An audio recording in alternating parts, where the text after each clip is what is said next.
Viens Marco.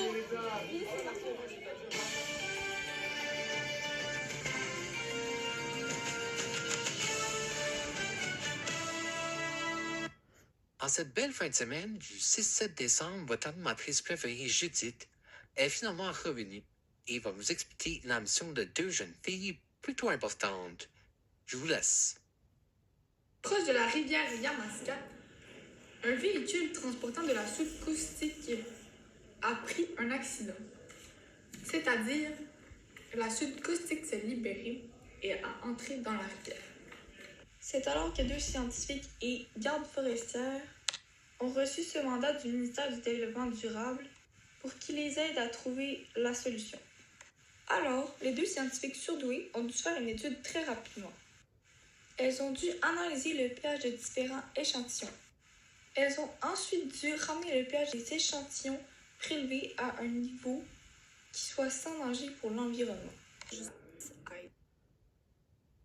La scientifique Justine semble avoir un problème de réseau.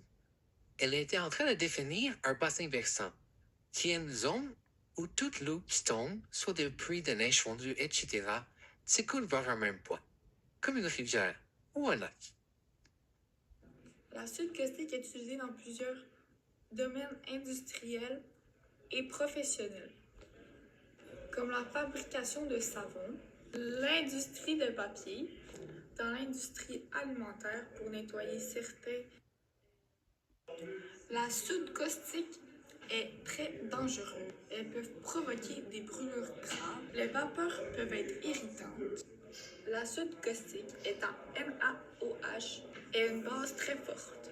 Dans cette situation, vu que la soude caustique s'est déversée dans nos bassins, voici ce qui se produirait. Premièrement, le pH augmenterait fortement et l'eau deviendrait vraiment plus basique.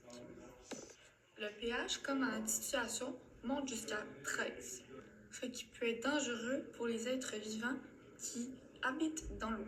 Selon mes recherches, la soude caustique est composée d'ions hydroxyde OH-. Les ions OH- augmentent la basicité de l'eau. Le pH est de 13. Alors, le 1, 2, 3, 6 sont infectés. 4, 5 et 7 sont d'un pH de 7. Alors, ils ne sont pas infectés. Pour obtenir ces résultats, nous avions nos 7 échantillons placés devant nous.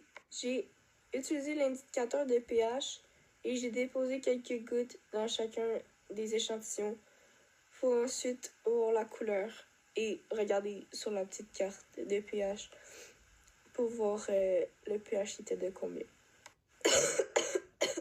L'échantillon 1 a obtenu un pH de 12, l'échantillon 2 un pH de 13, l'échantillon 3 un pH de 13, l'échantillon 4 un pH neutre de 7, l'échantillon 5 un pH neutre de 7, l'échantillon 6 un pH de 13 et l'échantillon 7 neutre.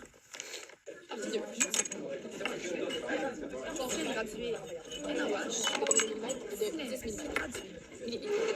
HCl de 10 Méditateur universel mal fermé. Non, il est en nettoyage. Bécher, 40 ml HCl. Bécher, 100 ml NaCl. Bécher, 50. 40, c'est des 50 ml. C'est important de m'écouter, parce que sinon vous allez faire n'importe quoi. Expérience partie B. Après avoir été chercher notre NaOH et HCl dans les bons béchers et cylindres gradués, l'expérience peut commencer. Alors, il faut verser 10 ml de ce liquide, soit le NaOH ou le HCl, dans chacun des cylindres gradués, à la ligne précise, comme je fais très bien précisément. Ouais.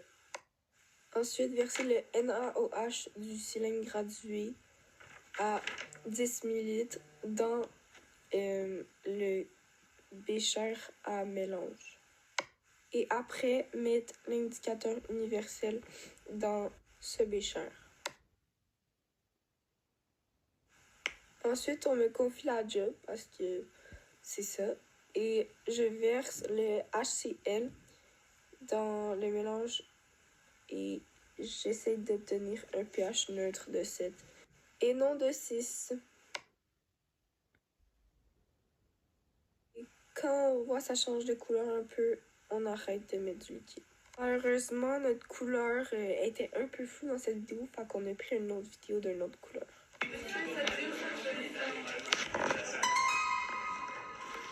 Alors, la neutralisation numéro 1, il nous restait 0,3 ml de HCl. La neutralisation 2, il nous restait 8,2 ml d'HCl.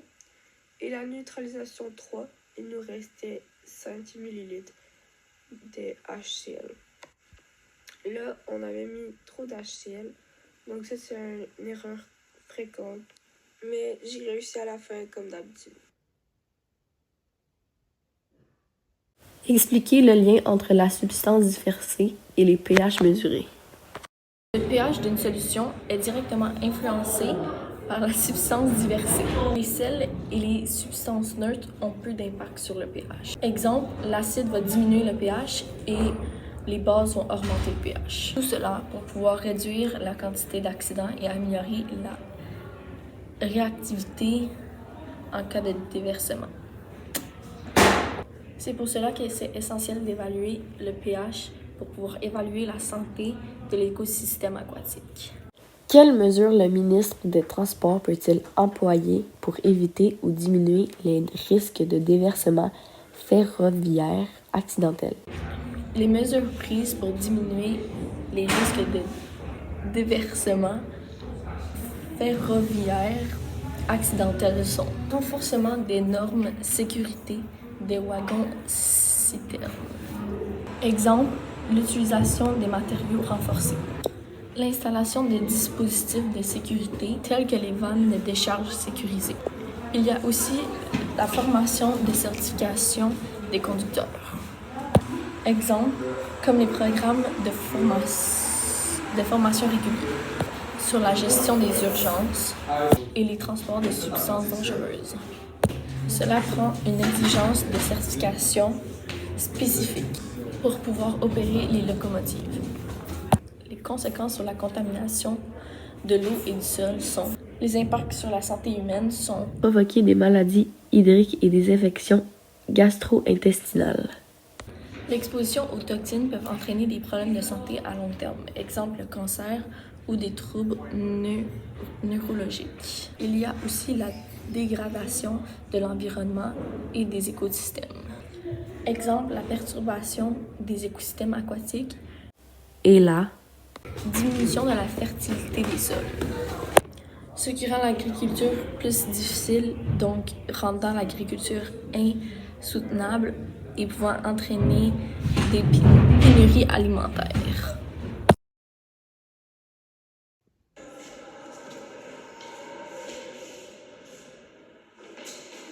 Je vous aurais fait des bloopers de malade, mais ça fait déjà 5 heures que j'ai fait du montage sur cette vidéo. Alors, je suis mieux d'avoir beaucoup de points. Et aussi, je suis plus que malade. Ça fait 3 jours que je me couche à 8 heures. En ce moment, il est 9 heures.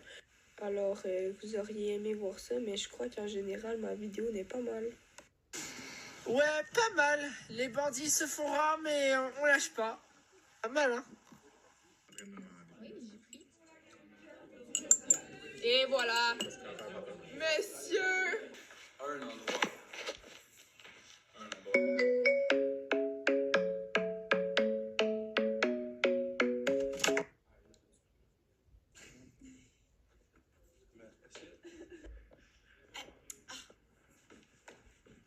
Diminution de la fertilité des sols.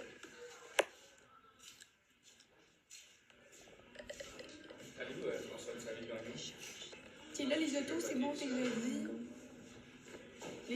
Tels que les vannes de décharge sécurisées. Tels que les... Elliot!